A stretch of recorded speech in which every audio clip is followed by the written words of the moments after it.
We're keeping today super simple. We're just going to make it a basic tutorial of how to do everything. So, no, let's get started. Gonna hyper narrate just to keep things moving along. Gonna try to keep it a little bit slower, just so if we use this as a tutorial in the future, people can do it and not pause it every half a second. This is the cooking stream, yes, you've got it. Alrighty, so start off, go ahead, delete everything. And then let's Shift A and add a cube. Just gonna mesh, cube. We're not gonna make anything super fancy. We're just gonna make a box room with a DJ setup in it. So we're gonna drag an avatar in. You can bring in your own avatar or drag in an FBX, etc. of what you have. It's just a really good thing to have for scaling. Blender Kit, this plugin up here, also has avatars that you can just search for, which is really nice. So we've got that. We'll bring the cube up, which is just hit G and hold Control to snap it, and then you can use Z, X, or Y if you want to snap it along a specific grid. So we can see here that this cube's like tall enough, like we could squeeze an avatar into there, but it'd be a really tight fit. So let's go ahead and scale it up a little bit. We're gonna hit Tab, and then we're on the face selection tool up here. There's face selection, there's edge selection, and then there's vertice selection. Vertice is single point. I typically stick with face selection. So let's grab this guy. We're gonna hit G and then Z to scale it on the axis. We'll bring it up to like here. We're gonna grab this face. Go ahead and drag it out too. You can hold Control with this. I typically like to just to keep it snapping on 1 meter grid. G and then X. Perfect. So we've got like a decent room shape. So the problem right now is we're gonna give this a texture really quick. And we're going to turn backface culling off. If you look, this box is solid. So if we go inside of it, it's transparent. It's only got one face. So we're going to hit Tab to go back to edit mode, hit A, which selects all the faces. And then at the top left, go to go to Mesh, Normals, and then Flip. And then that makes our box inside out. So we've got a little room. Easy peasy. So let's say that we wanted to add a doorway to this. So we're going to go Tab, or sit inside this guy again, and then highlight the face that we want. There's a couple different ways to add a door. I typically like to do loop cuts, which just splits up the entirety of the mesh. So for that, we hit Control R. You can see it does this yellow line. If you scroll your mouse wheel, you can add more or less for the loop cuts. For this, I'll do like right here. Just click down again. It'll solidify it. And we're going to do another loop cut on the side. We click, and then we can drag this guy up a little bit. Perfect. And then let's grab one of these new faces. And just hit E to extrude it. You've got a hallway. Easy peasy. Or if you also want, you can go to I, which is Inset. And then you inset that doorway a little bit. You brought it in. And then you can hit E to extrude it after that. And then select your faces around the door that you've made. And then hit E to extrude them and bring them inwards, and you've got a bit of a door frame, which is always really nice. So then let's say that you want to round something's edge, or clean it up so it's not just a block, like everything else is in VRChat. If you grab these edges right here, we're just going to hold Shift and then click on them. And then hit Control B, you'll bevel, which gives you that nice seam. If you once again use your scroll wheel, it'll add a curve to it. So now I've got that nice gradient curve on top of here. If you notice everything seems a little choppy, you can smooth that up really easily. There's a couple different ways to do this. What I typically like to do is just right click and hit Shade Auto Smooth, and that'll fill in that bevel. And then Auto Smooth, if you look in your normal attributes, only does it past 30 degrees. And you can edit that in here if you want to have more of a curve affected. 30 is typically pretty good. 45 is fine. What people will usually do is just hit Shade Smooth. You can see that shades all of your corners, which can look a little weird on the UVs when you just have 90-degree turns. So I typically avoid that. Another thing that you can do is, let's go back here a little bit. So we've got our bevel again. And then say that we just want this bevel smooth. So we'll go ahead and make sure all of these faces are selected, and I'll grab the rest of this wall as well. So we're gonna go to face selection, and then I'm just holding shift and highlighting. So we've got all of this selected. You can go to mesh, shading, and smooth faces, and that'll give you kind of a similar effect. I still think auto smooth is the best option for you, but I figured I'd show the other ways to do it. So we've got that auto smooth kicked in, and that will affect the rest of this mesh. So let's say I do an inset here, and I extrude out again, and then I grab the edges of this and I bevel them.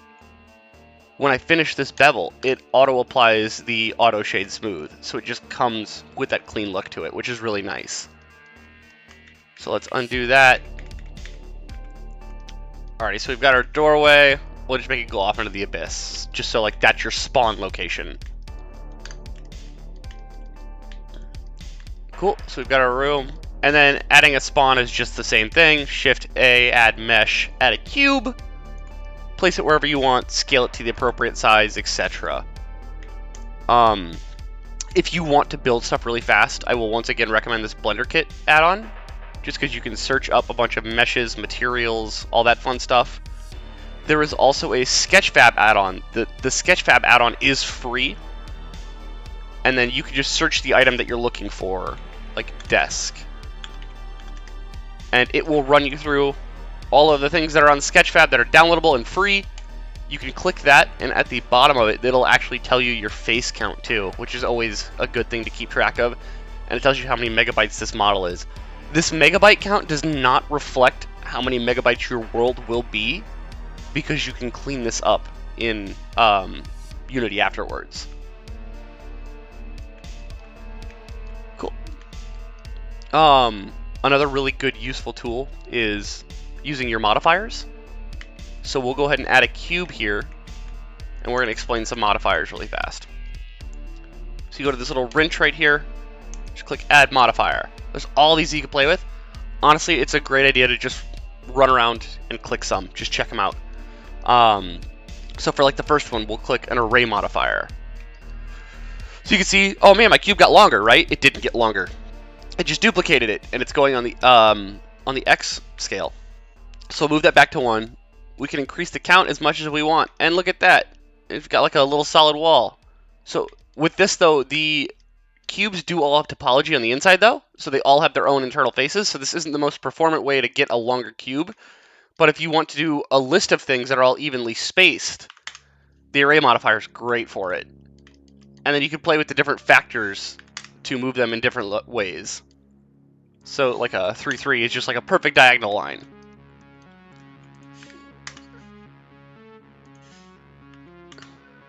Hello, it's you. And then, so with this, we have the array modifier attached, and then we could add another modifier. So I'm going to add a curve. We'll just add a Bezier curve for now. I'm going to scale it up, and we'll put it like right here in between all of them. So if we go back to our cube, and then add a curve modifier, and then click our little eyedropper, and click on your Bezier curve, you can now see that these curves, or these cubes follow along your curve. And this does support editing as well. So if you go in here, you can move your curve around, and it'll move your cubes as well, which is really cool. So you can actually see though, the second cube on the left, it has low face topology, so it is actually warping it. Typically a way that you can solve this is you can go into edit mode on your cube, and then right click and subdivide. It'll give it more faces, so it gives it more mesh to work with. So now you can see when I'm moving these, they will warp less, which is nice. You can see it kind of splitting in half down the center of that second cube, instead of all just folding at one point. Cool. And then, so for these two, if you like the shapes, you're happy with all of them, you can go back to your cubes, and then click, highlight over your array modifier, and hold Shift A, oh god, Control A, I'm so sorry, my brain is off today. And then hold Control A on both of them, and it'll apply your modifiers for you. So, Control A on array, Control A on curve, you have to work top down so it saves your stuff. And I can get rid of your curve, because you don't need it anymore, and this is invisible. Putty, I'm far from smart, I promise. So now we've got this fun little array of cubes, and now you can go into edit mode. If you click on one of them and click L, you'll be able to highlight the entirety of that cube, and you can move it out of line if you want to. So from there, let's add another cube. And then we're going to make this cube super big. We'll make it like this. And then we're going to go ahead and duplicate this cube. So it's just Control-C, Control-V. And then scale this guy down, and then bring it out and up a little bit. So you can see, like, oh, we have these two cubes that are sitting on top of each other. You could leave it like this. It would be fine. But you have topology that's mixing with each other. And like, if you wanted to bake ambient occlusion later, it doesn't have a fun time with that. So with that, let's take this big cube, and we're going to go back to our modifiers. We're going to go to Boolean.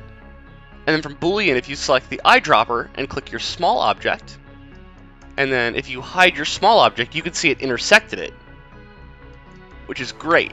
So with that, I'm going to hit Control-A to apply the Boolean once I know that I like it. And then let's delete this big cube right here, this little cube right here. So hit X, delete, and then you can see you've got that portion cut out. So I mean, there's like a little step for you right there. Or you can have a bunch of fun with that if you add, like, say a cylinder or something, and then you put the cylinder inside of it,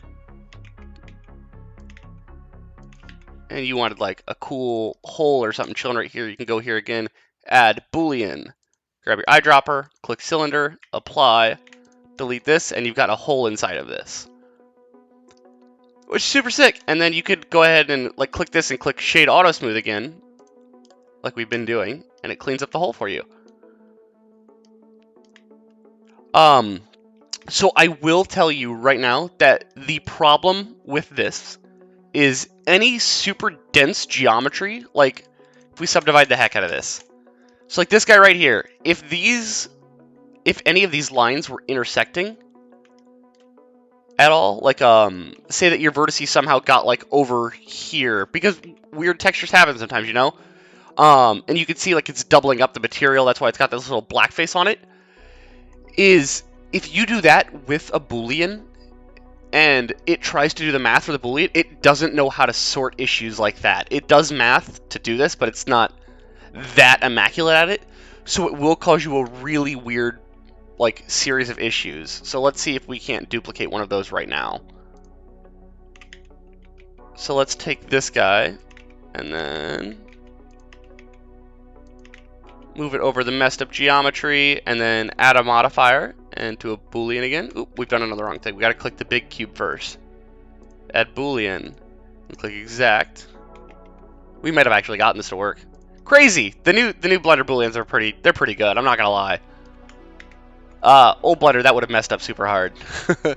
But that is just something to be aware of. If your topology is bad or too complex, it can have a really hard time using Booleans. So just try to stick it as like easy geometry if you can. Always a good move. Let's see, what else can we play with? Geometry nodes are a whole thing. I won't get into that. Let's add a plane really quick. So with this plane right here, is face orientation is a thing. That's why this house that we made all looks one-sided, so that we can't see the things until we're looking at it in one direction. If you actually go up to your show overlays right here and drop it down, you can click face orientation. Face orientation is blue is a face that you can see. Red is a face that has backface culling, so you won't be able to see it unless you turn backface culling off in Blender, or Unity, which can be a bit annoying. Fucking said no. Thanks, Putty. Don't worry. I'm gonna upload this all on YouTube. It'll all be documented for everyone. So we've got this guy. We've got our face in the back that we know that we can't see. But let's say that I built this guy out and I wanted to see both faces. So I'm going to go ahead and hit Tab, so we're in edit mode, and we're moving this guy around. And then if you go to Modifiers, you can go to Solidify. And then if you look, it actually built out a back face for this. And you can change the thickness if you want to, too. So when we got it where we want it, you just hit Control-A. Not in edit mode, my mistake. Hit Control-A. and then that will flush out this face for you and build the topology. And that works with anything. If you want to make more complex shapes, you can always solidify it. Fair warning though, you will double or near triple your mesh size if you do this. So just take it easy on solidifying.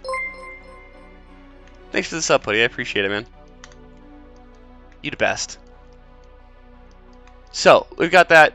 Just be careful with filling your faces in. You're adults, though. I trust you. It's not that hard. Let's see. Subdivision surface is a really cool one. So we'll go ahead and click that. And you can see it makes it look like a little cube, or a little shape. But you can go to your viewport levels and match your render levels to your viewport levels, or do them higher if you want to. It doesn't really matter. You're not using render. But it will smooth it out. It's like the bevel that we talked about earlier. It's just essentially a super bevel, and it does it all over the place. Yeah, the pancake button. But you can see the mesh still persists. So if I move the mesh around, it'll affect the orb as well, which is a really nice little cool touch. And then you could always, when you're done with that, hit Control A again, and you can subdivide with this. But the thing is, it will increase the topology of your mesh quite a bit again. So just be careful with that one. A lot of Blender tutorials will always be like, oh, subdivide this, blah, blah, blah. Which is great if you're doing renders. For video games, it can be a little tough. So just be careful with it. We'll go ahead and undo that. And then let's see what we have next. You can always do a cloth or a collision if you wanted to. Cloths are fun. You'll need higher resolution textures. So like, let's build a blanket really quick. So we're gonna Shift A. We're gonna add mesh. We're gonna add a plane. We'll scale this guy up super big, and I'm gonna go ahead and turn off face orientation right now too. So we've got this guy right here, and then let's move our cubes on top of here. Why not? Then we'll go ahead and duplicate this and scale it down. And let's move it like right here. So we are going to add modifier, cloth. And then if you hit play, oh, we added it to the cubes, go me. So click on our cloth again, there we go. And then add modifier, cloth. If you notice, if we hit play now, it follows through everything. So what we're gonna do is click our ground and add a collision modifier, and we'll do that with our cubes as well. So now if we hit play, you'll notice that it lands. Boop, just right on that cube. But Biscuit, you say, it's just a solid brick, and it's not doing anything cool. Also adding colors really fast just so we can see things a little bit better. So it's just staying there. So what you want to do is you want to go ahead and click it in there, and then right click and just subdivide it a couple of times. Be careful with subdivisions. Again, you're adding extra mesh. But now if we hit play, boom, we've got a blanket. Crazy. Then you can do your auto smooth again, or smooth, depending. I'd probably do smooth on this one just because we're low topology. And it's like, oh, we got a blanket. It's pretty rough and crude, but that's fine. You can also go back to your modifier and do that subdivision surface that we were talking about. But again, remember, this is adding extra mesh. So you can look like, oh, wow, it's clean, it's a blanket. If we apply that, though, in the wrong order, oops. If we apply that, you can see, like, we're pretty high mesh count. One blanket is not going to kill you, obviously, but just, again, giving you fair warning. But now look at that. We've got a statically baked cloth that we can move around our scene. And then, so if we go into edit mode with this, you can see we have regular movement, which is just moving one tile at a time if we select a face. Or we can go and click proportional editing. And there's a bunch of different ways to do proportional editing. I think smooth works just fine. But if we click one of these guys again and hit G, you'll notice this little ring. This ring will actually move the topology around the one that you've selected as well. And you can move your mouse wheel. So you can do like small little tweaks and edits on your blankets if you want. Backyard with laundry clothesline. Exactly! So if you want to do laundry, let's we're gonna go ahead and duplicate our cube again. Let's go ahead and change this texture to white. Whoop. So let's say that you wanted to do laundry. curve, Bezier curve. Let's add just a NURBS. Scale that guy up. And then we're going to rotate this 90 degrees. You can always hold control while you're moving. It'll help snap.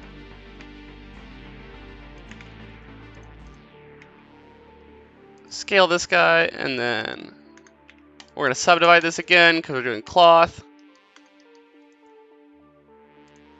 And let's see if we can't do an array modifier. And then a curve modifier. Attach it to this curve. And then we're going to rotate this 90 so it's facing the same direction.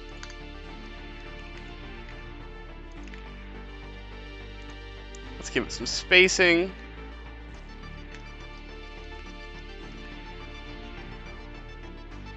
I am going to save the VOD. Don't worry. We're recording and everything. It'll be on YouTube for you. I gotcha.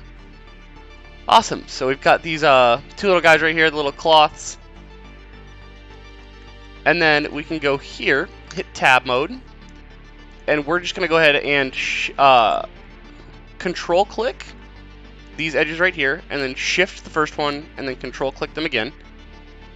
And then we are going to go to vertex groups and hit plus. Vertex groups will be in this little group tab right here. And then hit assign. So if you have now assigned these vertexes to this group.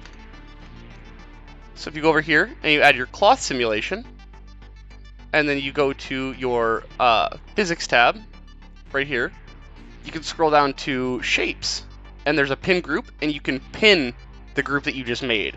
So a pin will mean it's statically stuck in that location. So if I hit play now, you won't see it because we need to move these. You can see that pin keeps it in location.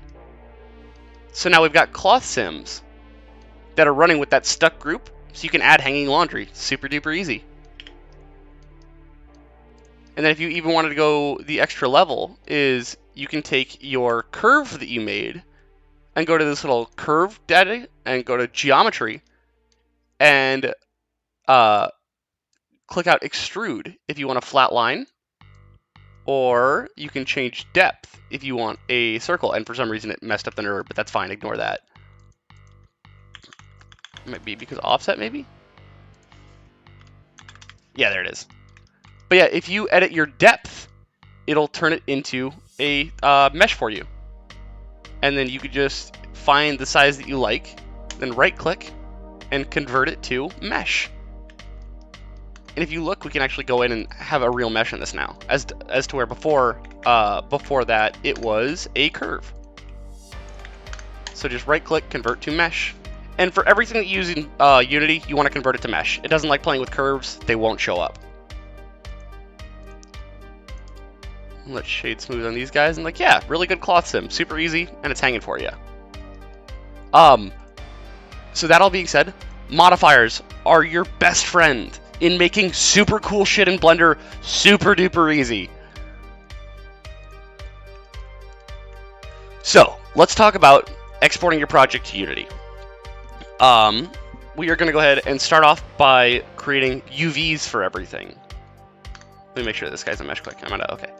So I'm going to go ahead and delete my little character because we don't need him now. Boop, goodbye. Those clothes are not interactable. So let's go with UV texturing for right now. I'm going to go here. I'm going to turn off procedural textures. And then let's grab, sure, this brick right here. So you can see like, oh, it's super dense. It's crazy. This is way too tiny. I don't want this. Go ahead and click this. Go to edit mode and hit A to select all your faces. You just go to UV editing. And it'll bring you up to the second menu. You can go over here to turn on your viewport shading. And then you just hit A, and we're going to scroll out. Look, it's like, oh, wow, it's super big compared to our texture. So if you just hit S to scale, you can bring it right down. Also, hydrate, cheers. It's 5, we're drinking coffee. But yeah, you can adjust your UVs just off that alone, which is super nice. So let's go back to layout. And let's say we want some texture on these cubes right here. So let's grab this white rope.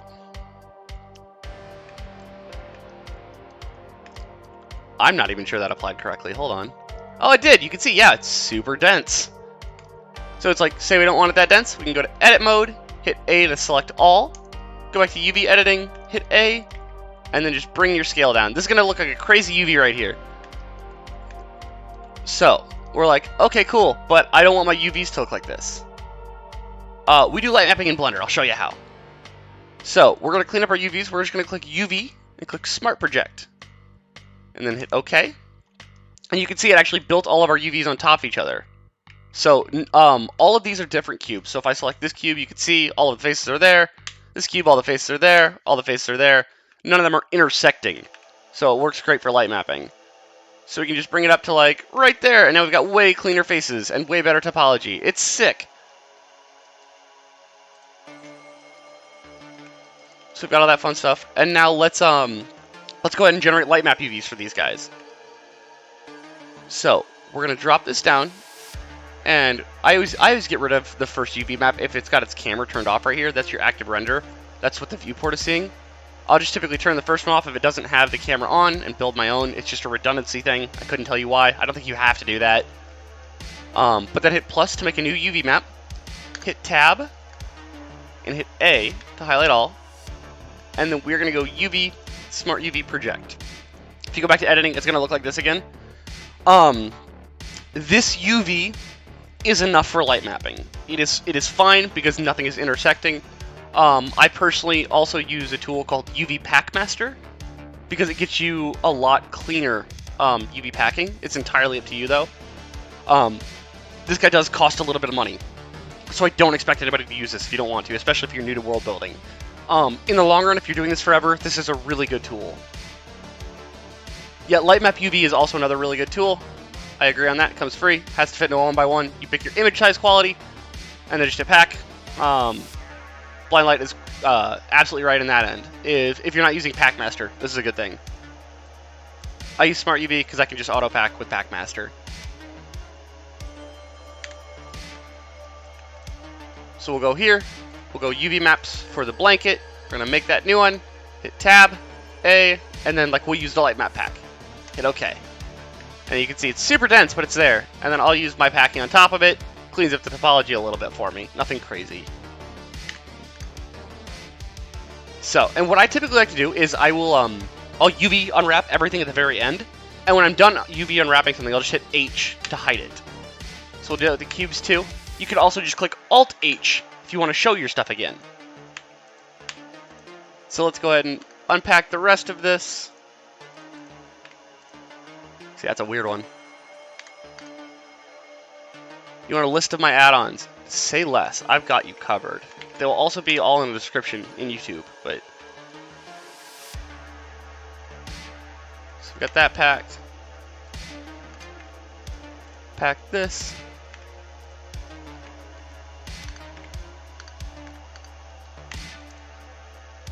Get rid of that first UV map. Load it again. This guy should already be good. Nope. Smart UV Project. There you go. Just a cube. Easy peasy. This guy's got some weird topology, so it'll be a fun map. Smart Project. Wow, look at that. Highlight all, hit pack. Cleans it up for us a little bit. Nothing crazy. Then let's go back to our room. UV pack. UV, light map pack, Smart Project, either one. Hit pack. Awesome. So everything's packed. So now I'm going to hit Alt H to show all of our stuff again. That's the super basics of Blender. Which is really funny is the one thing that I actually missed is up here is the different rendering windows. I think a lot of you already know that, but just if we haven't yet, there's wireframe, there's solid mode, there's texture, and then there's full render. I work a lot in solid mode. I think it's a really good tool to just work in because you can see everything pretty clearly. Texture one is really nice once you start filling out the details of all your texture work. Render is pretty unnecessary. Whether you're rendering in Cycles or Eevee, it's not really going to look like it in Unity, so it's best to just kind of leave it alone. Anyways, let's go to exporting all of this. So File, Export, FBX. I typically turn my path mode to copy, and I turn this little folder on next to it. And then let's just go to your designated file that you want to save it in. We'll call it test data. I'm going to highlight my folder so I can grab it in a minute. If you only want to grab certain things and objects, you can highlight the things that you want and then click selected objects right here. Not usually necessary unless you're doing updates. We're going to go ahead and turn off camera. Ooh, I clicked the wrong button. Give me a second. Sorry, I got to re-import FBX. I broke it a little bit. Test data. So we're going to go back here. So, oh, I did import. I'm so dumb. I'm so sorry. Export FBX. We're going to go back to our file, and then we'll call it sample data. From here, you can control click, right? Or is it shift click? Yeah, shift click the things that you want. So we don't need any cameras. We don't need any lamps. We don't need any armatures or meshes, so we'll just do empties and others. Or we do need mesh, too. Hi, lover. So, and then we're set to scale, which is 1. We'll apply unit, use local transforms. We're all good there. We don't need to make an animation. There isn't an animation. These aren't anything that you really super have to worry about. You can just click export FBX, and it'll be fine. But just usually switch to copy and turn this on, and everything else will be okay for you. Just trying to run through all the different menus while we can. So export that simple data, easy peasy. Go to your creative companion, create a new project. We'll call it sample. Why not?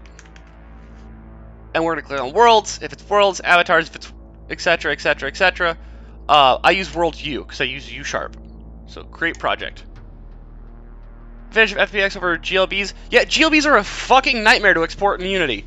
They need a whole custom exporter. I don't fuck with it. You can fuck with it. It's fine. If you know how to get GLBs in, do it. I don't like it. That being said, GLBs are a lot more consistent with pulling their textures in with them. So definitely a good thing too. So we're gonna add the add-ons that we want really quick. I want the toolkit because I like it, and I want audio link. Then you gotta pick the version really quick.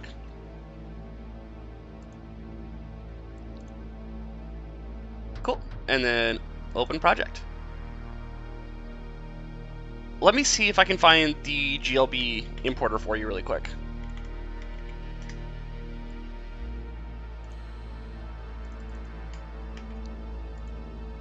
Boom, here you go, GLB importer. Unity may struggle with it a little bit. GLBs take a second to import, but... And now we're just going to wait for Unity to open really quick here. Nothing super long. It's got to upload all the packages that we imported off of this, though, so it might take a second. Let's go to our file location really fast, too. I've already lost it. Go me. I have to find my file again. Give me a second, sorry.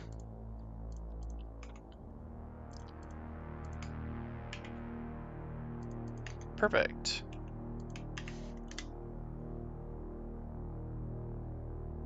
I got you. Don't worry. We'll cover that. It is just adding a reflection probe. You can also change your world settings to deal with that too.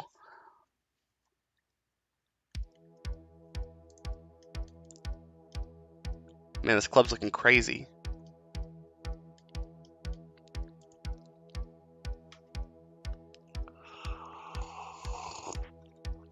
Oh man, doing an actual tutorial means I have to go in and trim this afterwards and make it watchable on YouTube.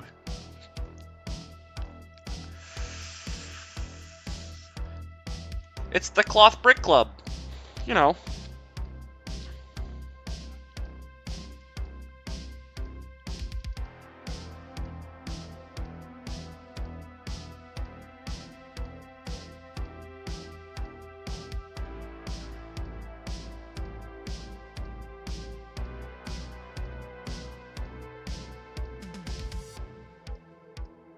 Default Cube Club, yes. So what's funny though is, technically speaking, we built this out originally to be the club. And there's no windows in this. So all of this geometry out here is something that you would technically never see unless you stuck your head out of that door.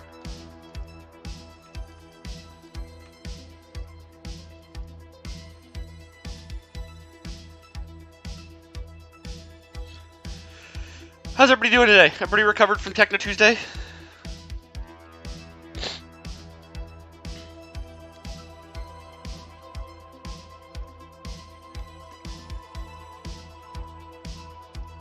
Yeah, I'd never try to break clubs. That'd be bad.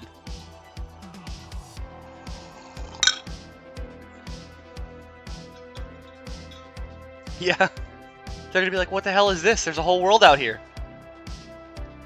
Then you just gotta be like, you don't understand, I was doing a tutorial.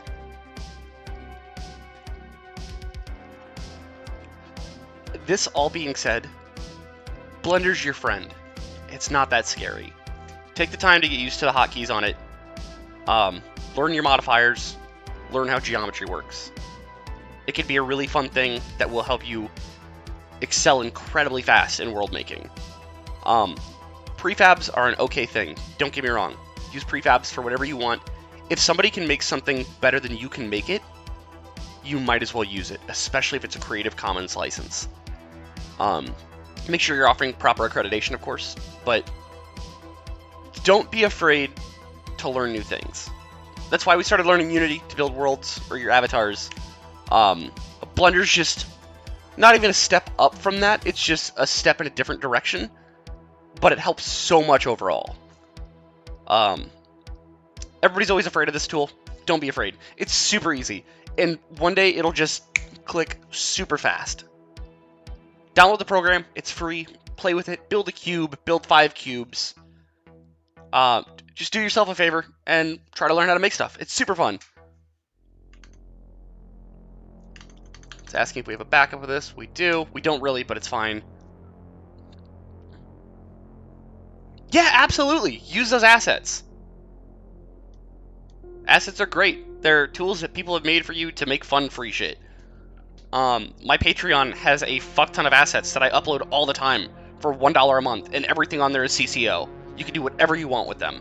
Stream Elements hit the join the Patreon at the perfect time there. That's crazy.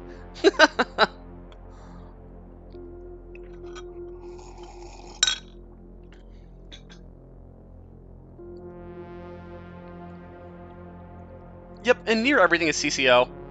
That it's a paid asset, which is fine too. But more often than not, people's accreditations that they want is literally just their title in a world, or you have a link somewhere available to go back to their asset. And that's for like commercial uses.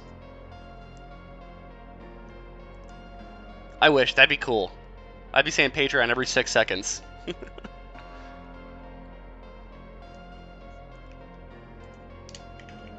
I will do a small little shameless plug here in chat because I forgot to add it. That is my Patreon. You don't have to join. It's $1 a month. It'll give you everything that I make. It's entirely up to you.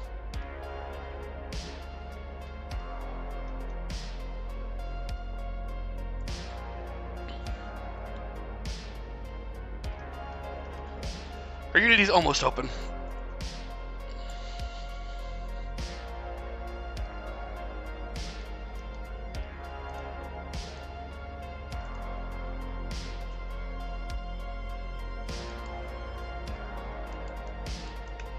Alrighty, we're in our Unity. Wow, we're here. Hooray, hello. This is the screen that most people know. Oh, we're still loading in a little bit. I put it on my slower drive for some reason. I wasn't thinking. There we go. Go to console and just clear everything out. So, we're here, fresh Unity project. Let's go to our folder and grab our FBX that we just made, and you can go ahead and drag it right into assets. Except when Unity decides it's still loading. Oops. There you go. So we drug it right into our assets. And here is what we just made. It's chilling here for us. So because we use the copy path, what I'll typically do is in materials, go to embed or external legacy materials, and it'll go by texture name. We don't have any animations on this, so we're just going to go ahead and turn off the animations. And there's no rig in here. We didn't rig any characters or anything, so we'll set that to none, and then just hit apply. So it's going to import that FBX. We're going to fix the normals, and then just drag it right in. And there you go. It came with our textures. So I worked with this in 0 point in Blender, so I'm just going to go ahead and position the zeros over here. So 0, tab, 0, tab, 0, enter. So movement in Unity, in case you're not familiar with, because apparently like a lot of creators don't know this, you hold right click and then you can look around, but you can also use W, A, S, and D to move while you're right-clicking. And then on top of that, if you're moving in a direction and you'd like to move faster, hold Shift, and you will move substantially faster. Also, while right-clicking, if you use your mouse scroll wheel, you can scroll different speed selections. You can also turn on gravity. Yes, but gravity sucks. I hate it.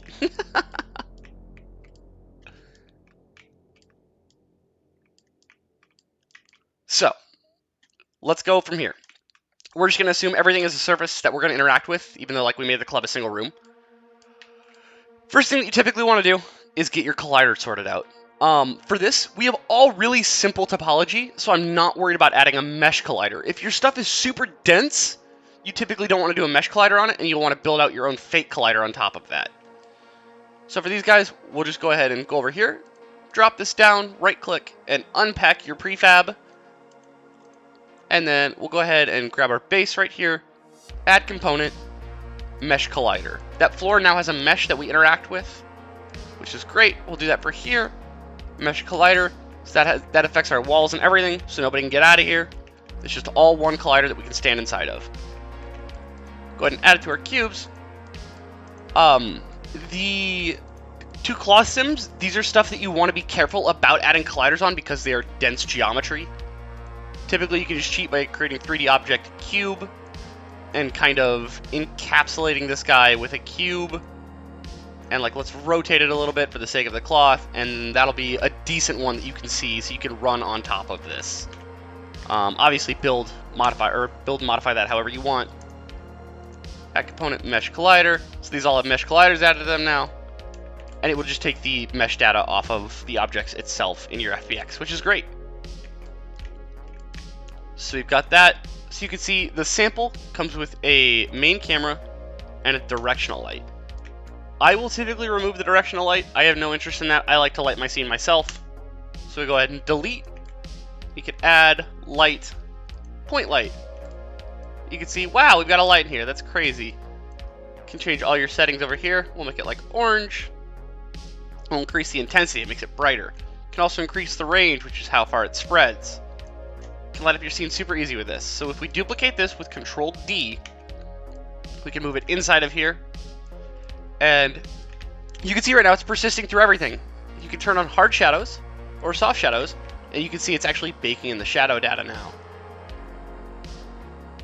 So with this, these lights are real-time. One real-time with no shadows is typically okay in a bigger VRC scene.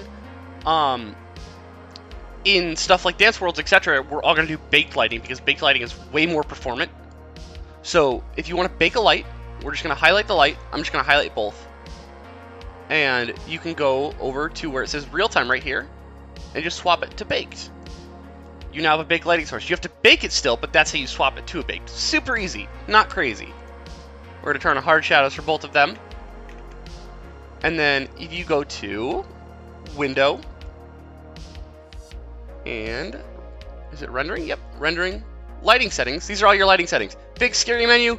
Not anything you really need to super scarily worry about. What does baked mean?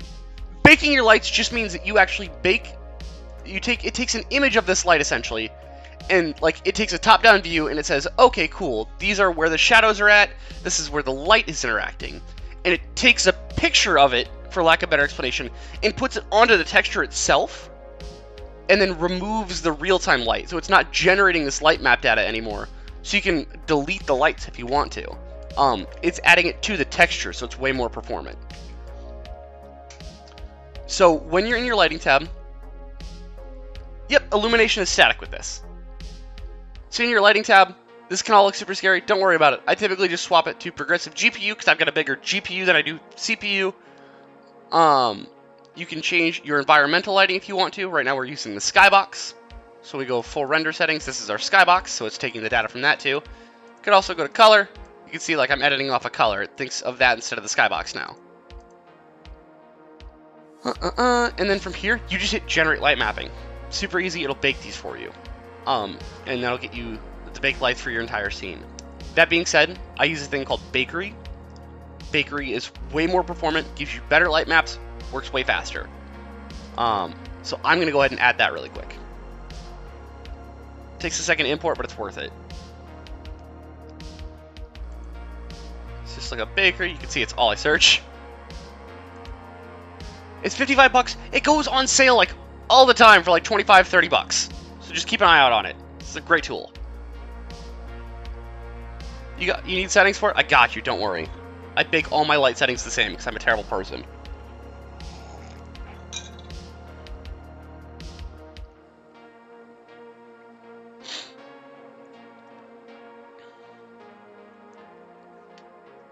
You do need an NVIDIA GPU. Yes, that is the downside of bakery. I have 2 NVIDIA GPUs.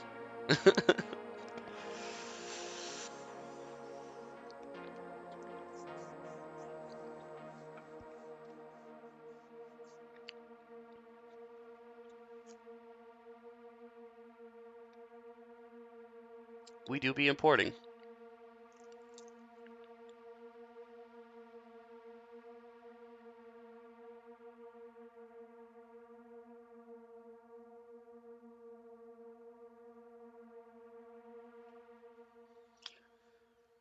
Oh, God, if only Blender was a little faster in bringing its stuff in. Or, Unity. I mean, both, ideally, but...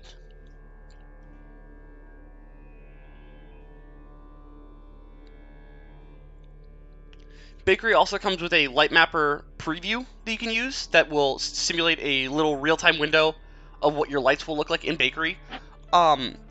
Typically with that, instead, I will just use the point lights that I've created and put them in locations that I want until they all look good to me in real-time mode, and then swap them over to Bakery, and that'll give you a pretty good pseudo effect of what they'll look like in Bakery too. It's not one for one, but...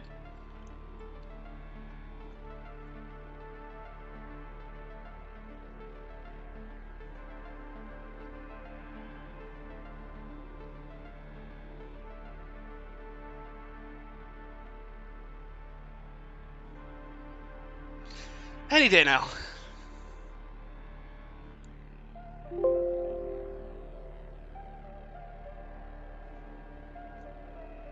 Alrighty, so we'll go back to our scene.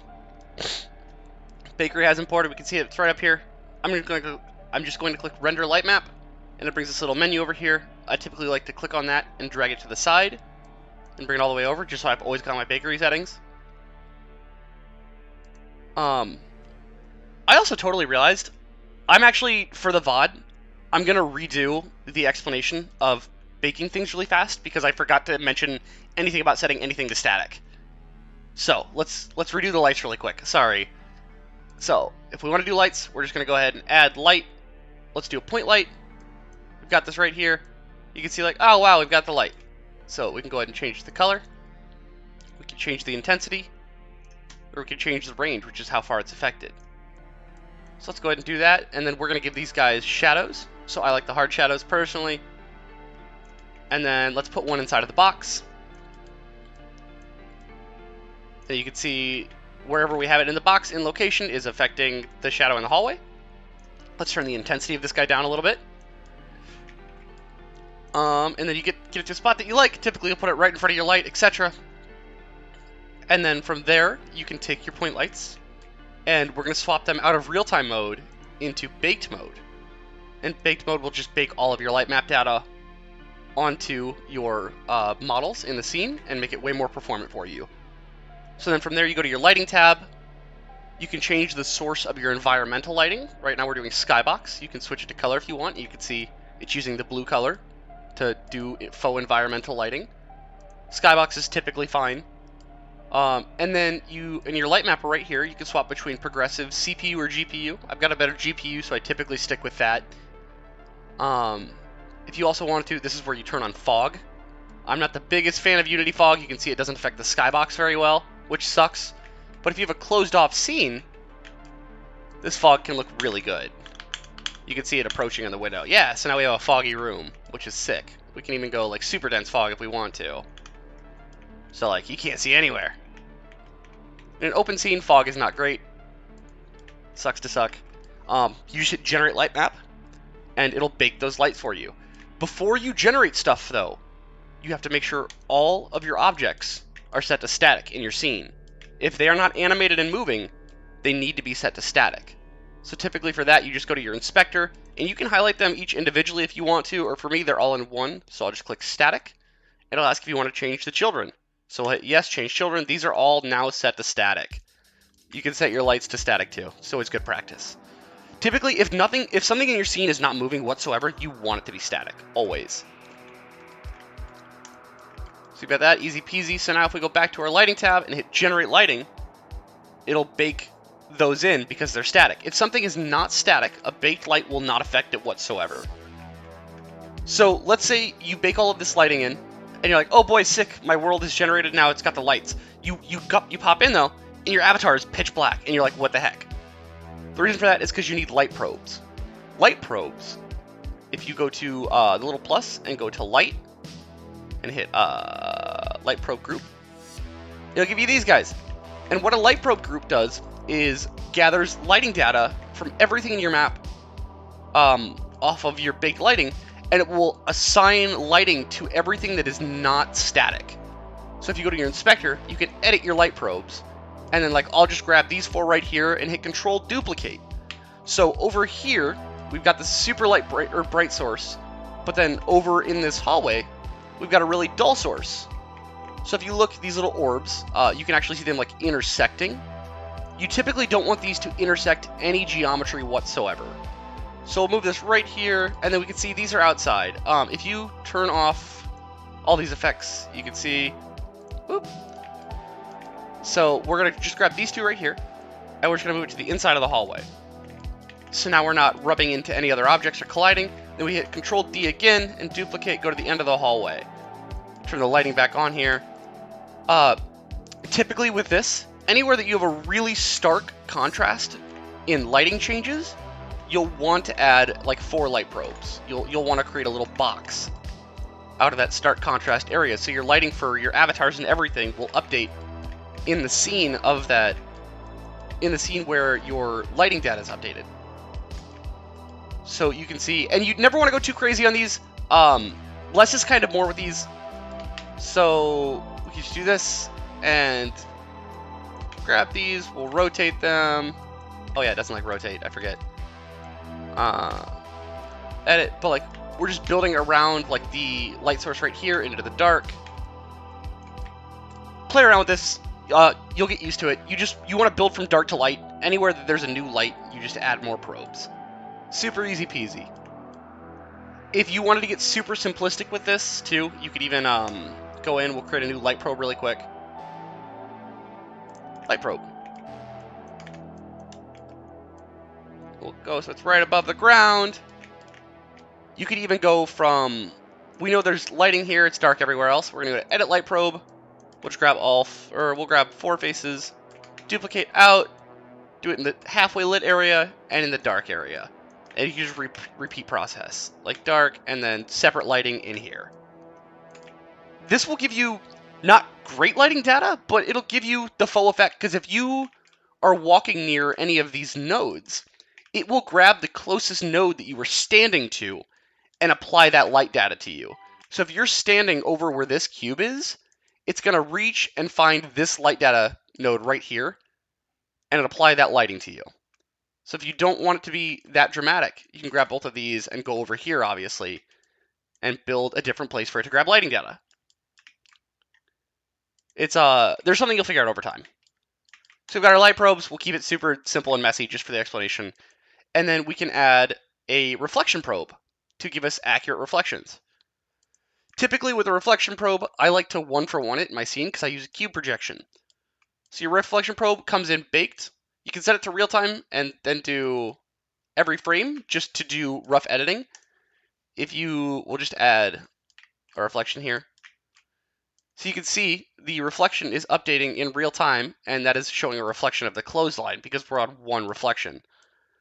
I will typically hit edit reflection probe, and then if you hover over this little dot here and then hold Alt, or click it down and then hold Alt, you'll be able to scale each side at the same time. Otherwise, you're just scaling one side at a time, and for a box reflection, that's not a good move.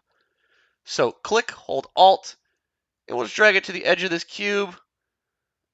Try to get it like close. Drag it out again. And we're going to move this because it's not center. So we just hit W to move it.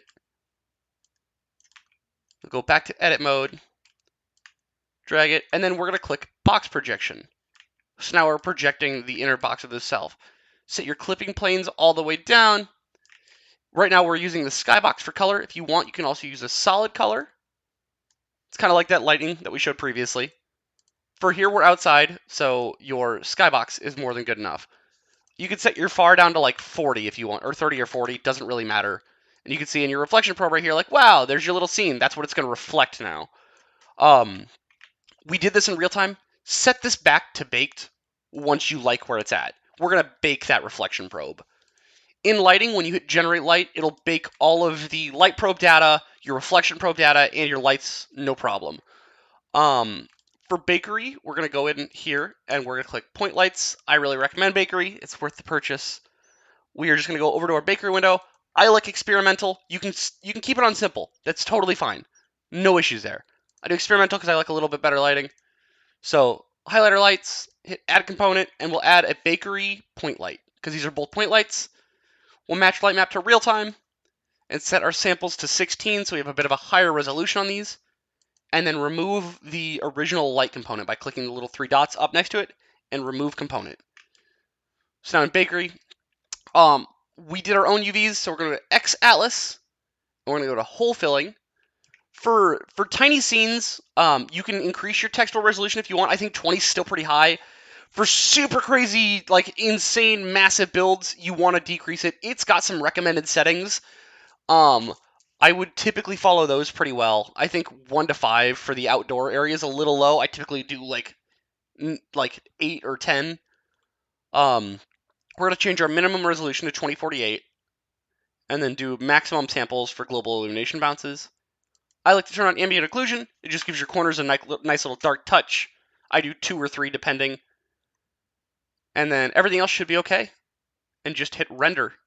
It'll ask if you'd like to automatically detect optimal settings. We're going to click yes.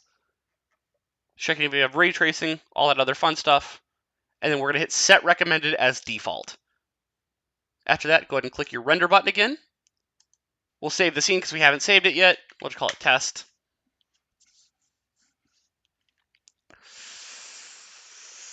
And we bake. Easy peasy. Yeah, don't let bakery scare you too. It erases your world. It comes back up.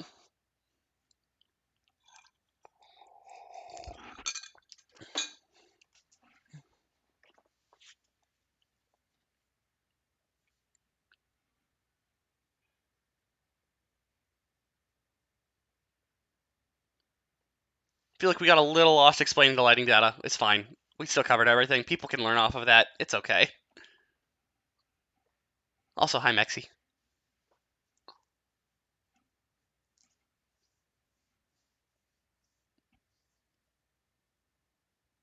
Cool. And our lights are finished baking. So you can see if I grab my point lights now and I move them, it won't affect it anymore because they are statically baked into the map. So fun fact for that, though, is if you decide to move stuff after a bake, you can see the shadows still stick. So you'll need to adjust. If you move stuff around, you'll have to rebake stuff. So now, if you notice, our floor isn't shiny anymore. It's because with this, you have to bake your reflection probes too. So go ahead and just click Render Reflection Probes, and it bakes your probe in for you. Easy peasy.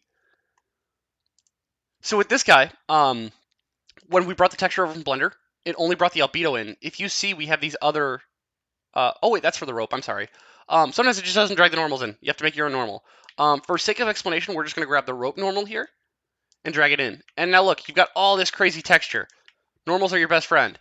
You'll turn your smoothness down a little bit, and like now it's like, wow, crazy rope. You can adjust your depth of that. I typically leave it at 1. You can adjust your tiling inside of Unity too, so you can get it exactly how you want it. Got all that fun stuff. Big lighting here. Kind of looks like poopy. That's okay. That's just because we didn't have high enough texel data. You can always go into your checker preview and show checker. It is weirdly dense. You can change your scale in your light map down to like, we could probably change it up to 2. refresh our checker, and yeah, it's super dense now, but that'll give you a lot cleaner shadows. Cool, so we've got all of that. And then you're like, let's go ahead and create a cube for now. And let's say that we want this cube to be the light source that's emanating this light right here. You can also see that because it's not set to static, when I move it, it's updating off of the light probes, and you can see the light probes changing, which is super cool. So anyways, let's say that this is our light. We're going to go to Assets, Create a Material, call it Light. We'll drag that material right onto this cube here. So we'll click Emissions. We'll bring it up to white, give it a bit of a yellow tint because our light is yellow. And then we go to increase the intensity, and you see it's just changing to white. And you're like, that's not how a light works. So what we're going to do is add post-processing. So go to Create Empty, and it'll make a game object. And then over here in your inspector, let's just name it Post-Processing. And then Add Component, and type in the word Post. And you'll get these little layers. We're going to go to Post-Processing Volume. Click Is Global, because we want it to affect everywhere. And click New for your profile. Then Add Effect, Unity. I always start off with Bloom. Drop this down. Hit All. I'll typically change my intensity to 1. 1 is a little high in intensity. A lot of people do like 0.2 or 0.3 in total honesty. I've always done 1. I like how it looks. Adjust levels to whatever you feel comfortable with. We're going to add effect again. Go back to Unity. Go to color grading. Drop this down. Hit All. And then for mode, I always like to swap to ASIS. I think it looks a lot more natural. Gives you more realistic lighting. So, and then at the top, we're going to go to Layer. And where it says default, we're going to swap this to water. Water is going to be the layer that we're going to grab our data off of. So we'll go to our main camera, and then add component, post-processing layer. And then it's asking to grab a layer. We're going to grab that layer, water. You can see our lighting already changed a whole bunch. And now we've got bloom on this cube because we added bloom. If we edit our emissions, we'll get more or less bloom too. So super cool way to add a light to your world. And then with this, you can always go back to your post-processing. You can mess with all your settings. You can play with your gammas, etc. When adding post effects, they're really fun. Some of them are laggy. The built-in ambient occlusion is not a good idea. The lens distortion or motion blur can look really weird, and screen space reflection does not work on VRChat. We are pretty limited in our post effects, but use the ones that we have and make everything else look really pretty while you can. It's fun. It's worth it. Makes your maps look better. Look, post, no post, post, no post. Adds a lot.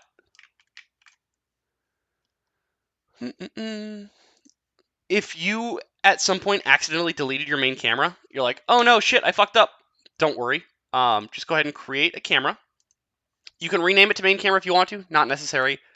But just go to your tags and click main camera.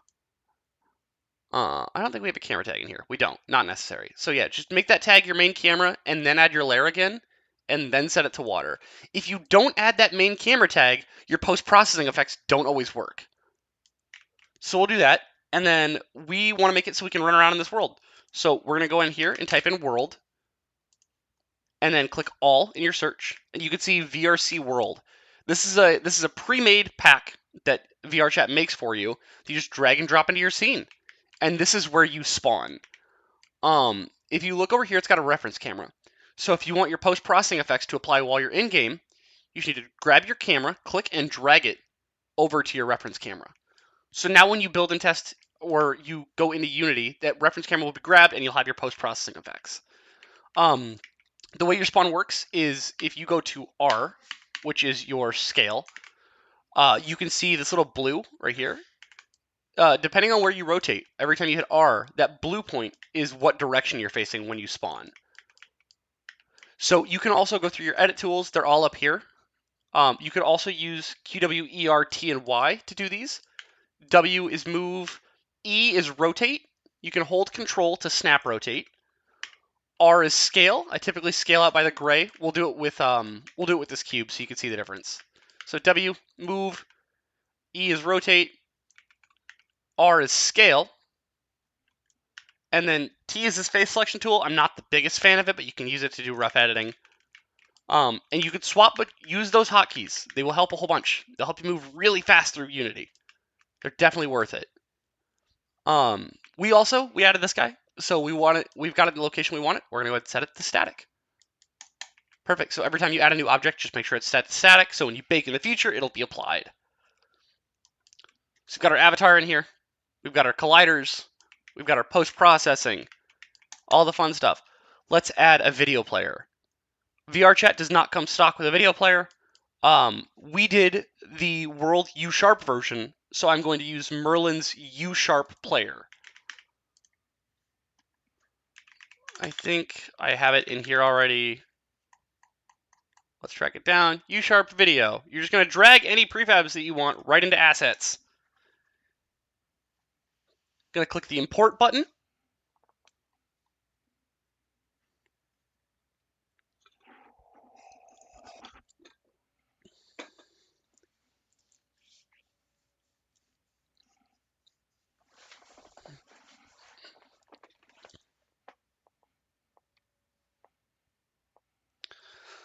Let it import.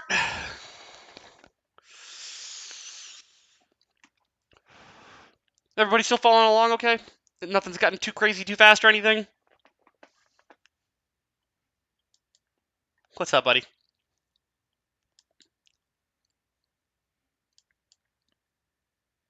Unity sometimes seems like it freezes while it's importing. Just give it a second. It's coming back through. I promise.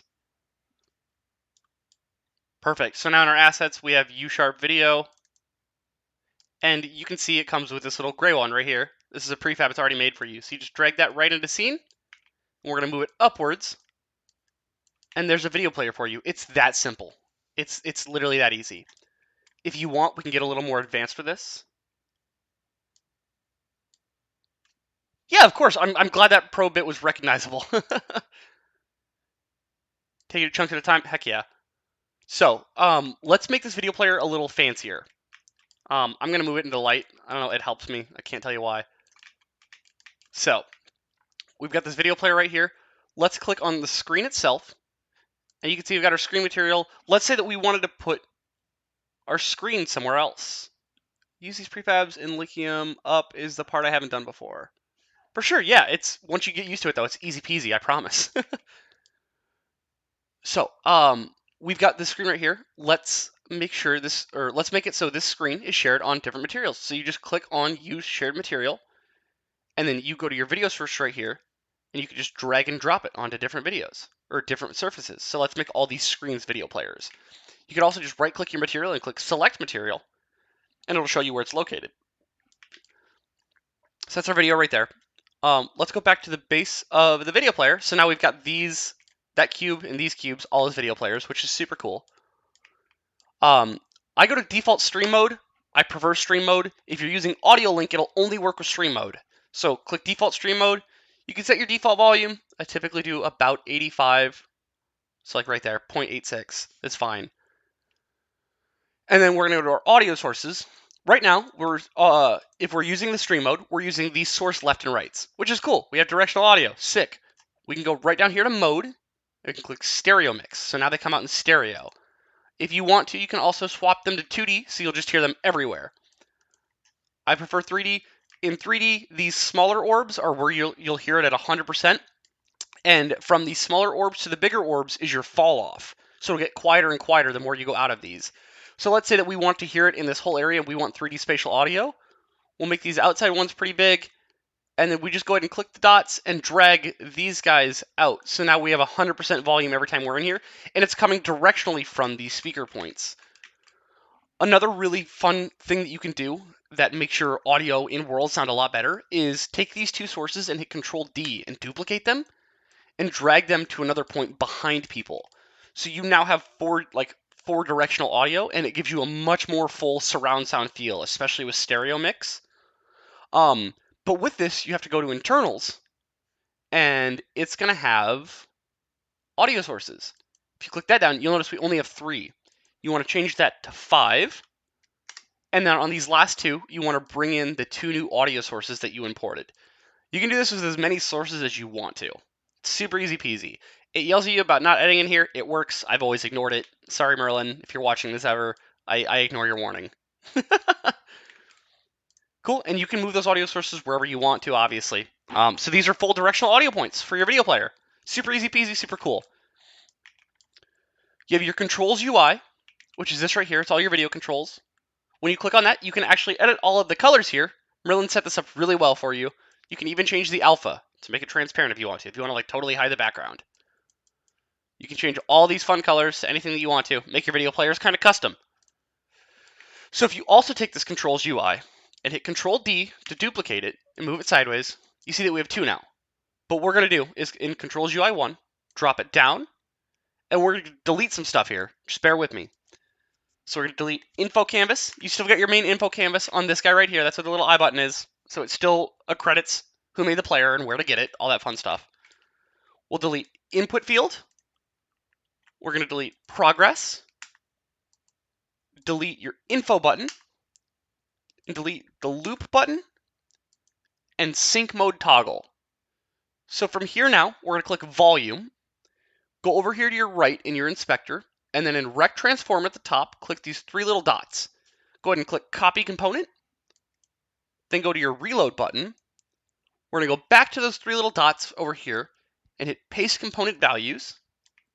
And we're going to move this guy up to where it looks nice. And then we're going to go to Controls UI again, the first one. And we're going to edit the width. And we're going to move a whole bunch on this. Don't be afraid to really crank your mouse. We're going to keep going, keep going, keep going until it looks like pretty even. And look at that. You've got a resync panel. And you can put this resync panel anywhere in your world for others to interact with. So if you ever need to edit your videos, it's like we can put it on this little cube right here. Another really cool thing too is if you turn off your skybox fog various effects, you can see if this guy goes into this cube, the little white border around it disappears. You can see now it's gone dark gray. That means that this panel is occluded by something. So you wouldn't be able to interact with that unless you go through that occluder. So it's a really good tip for like lining up your video player is like, it's all gray and you notice it's starting to disappear. So you want to go back to where you can see the entire outline again. So now people can interact with that control panel and it looks like it's stuck up against the wall. I also haven't talked about up here yet. This is your lighting tab. This will turn your lighting on and off in your scene. This is volume. You don't ever really need to worry about it. This is your skybox fog effects like post-processing, etc. If you ever want to turn off your post-processing to see how it looks, you can turn that one off. Your gizmos are all of your like your reflection probes, your speakers, your lighting probe data, etc. If you turn gizmos off, they all disappear. It's a great way to just look at your scene. You can turn it back on whenever you want to, obviously. But yeah, so there's your video player for you. We've added the speakers. We've done the resync. We chose to import audio link in the Creative Companion, so you can go ahead and type in audio, and then audio link is right here. We'll just drag that in, and then we want the control panel too. If audio doesn't pop up, or if the audio link doesn't pop up for you when you search, it's because you need to search in all, not just in assets, because it's going to be in packages. So we've got that. Let's go to our audio link itself, and then we're looking for an audio source right here. The way it's recommended to set it up is click the little dots, click audio link input. Then if we drop down audio link itself, the audio link input is hiding right there. Excuse me for 1 second. Sorry about that. From the input, we grab this little dot again at the very bottom, and you click your internals. Your internals are your audio sources from your video. And then we're going to go to audio link controller, click the little dot where it's looking for the audio link, and click audio link. Your audio link is now set up. It works in stream mode. So you can just move the panel right here. Perfect. And this will automatically affect avatars. They'll all work great for you, no problem. Say that you want something in scene to do audio link for you, though. Right now, we don't have any lights that do that. If you look up audio reactive, all one word, it'll give you this little cube, which is a great prefab to base your lighting around. You've got your audio link surface, and you've got your audio link U-sharp script. You can do a whole bunch of this. You can change the band of it from here. You can change the delay. You can do hue shifts, pulse, rotation, all that fun stuff. What you can also do, this is typically what I do because I like to build my own stuff. We'll do cube. We bring this cube over, and then we're going to go ahead and just go to our assets and create a new material. So let's name it audio link. We'll go ahead and drag that material right onto this cube. Go to your shaders, go to audio link, surface, and then do audio reactive surface. Now from here, you can change the shader. So our emission color is going to be this, and we'll turn the intensity up. And then this is what it will look like when it flashes. You can also change your base color. I like to do mine solid black, so when your intensity of your emission dies, it looks like it's flashing to like a black panel, which is really cool. You can change your emission here. If you want, you can over-intensify your emissions way too much. It'll let you go times infinite. From here, you can also do pulse, which means it'll pulse left to right from your UV map. Or you can also do pulse rotation, so it'll spin where it rotates from. And you can also do audio hue shift, so this will actually change rainbow tones. So we've got that. We're going to decrease the intensity because 10 is a whole bunch. We'll go like 6. 6 is still pretty high in total honesty. So we've got that, and then you can just duplicate this out, and you've got audio link lights. Easy peasy. Hi, Gray. You can also scale it up if you want to, if you wanted to add like crazy pillars or something.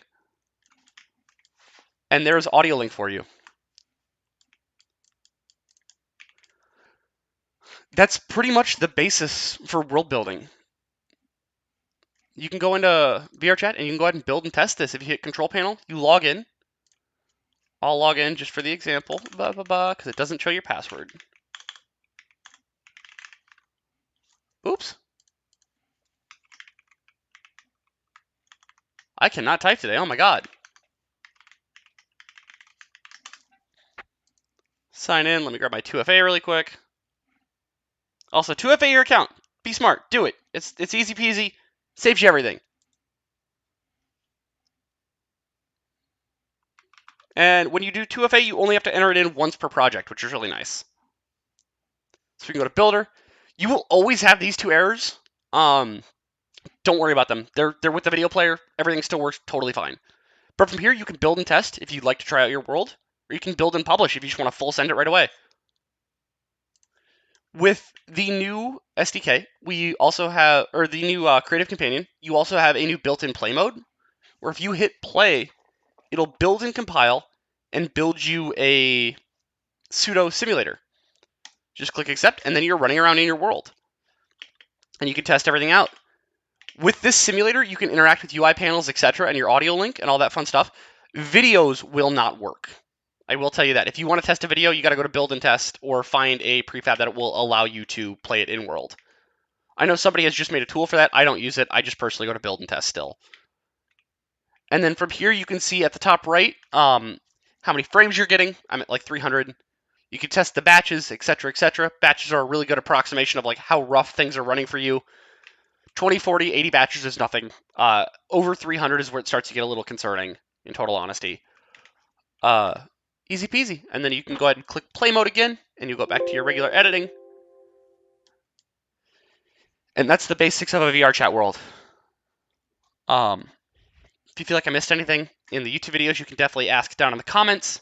Be happy to fill things in for you. If you're in chat right now, what's up? Do you feel like there's anything I missed? Is there anything you want to review? Or have we done a good enough job?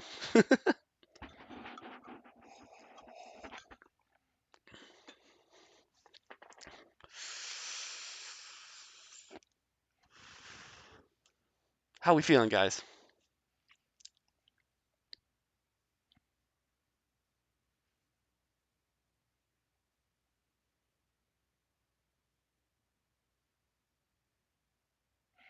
Nothing? I was that immaculate? There's no comment? Damn, I'm good at this.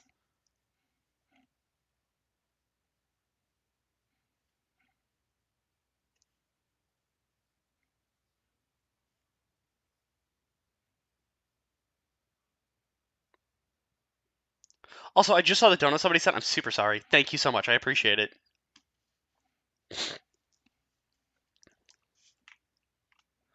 Awesome. Well, if everybody's quiet in that regard, I think we've covered all the bases. I think we might be done with the stream today, guys. I think that was a world. Unless there's anything that you want to review or go over one more time, I think we'll call it here.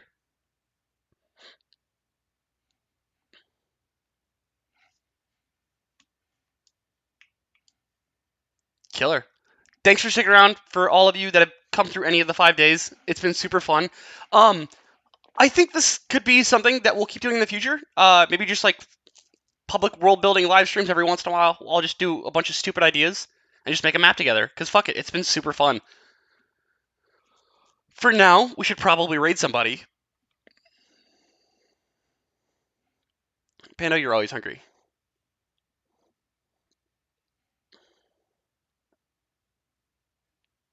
It's not even meant to be a service, you know? It's just fun to hang out and talk about stuff. I hope people do too. That's the main thing, is I want people to make whatever they want to make, and I think... Don't get me wrong, my job is to literally make these maps for people as a commission. But I still think everybody should have the chance to make what they want. It's super important. It's lovely. Anybody should be given the opportunity. It's all free software. And then if they want to pay me to make it, I'll make it. But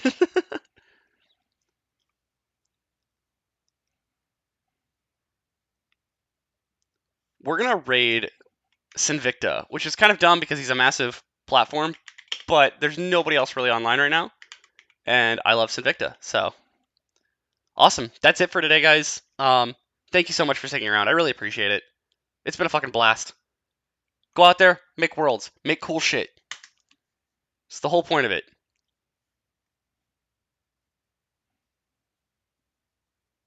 Alrighty, and we're raiding. I will see you guys later. Thank you again so much. I appreciate it. Goodbye!